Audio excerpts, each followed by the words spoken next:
আসসালামু আলাইকুম ওরহমতুল্লাহ। প্রিয় দর্শক, হজরত ইমাম হাসান আল বসরিকে এক ব্যক্তি প্রশ্ন করলেন, আপনি সদা হাসি মুখে থাকেন, আপনাকে কোনো ধরনের পেরেশানিতে দেখিনি, এর রহস্য কী? ইমাম হাসান আল বসরি রহিমাহুল্লাহ বললেন, আমার পেরেশানি না হওয়ার 4টি রহস্য আছে। 1, আমার রিজিক আমিই খাব, দুনিয়ার অন্য কোনো শক্তি আমার রিজিক ছিনিয়ে নিতে পারবে না, তাই আমি সদা শান্ত।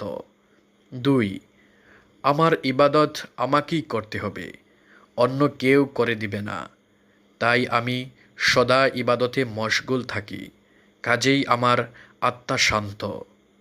3, আমার বিশ্বাস আমার প্রতিটি মুহূর্ত আল্লাহ সুবহানাহু ওয়া তাআলা দেখছেন, সেজন্য আমি লজ্জা করি।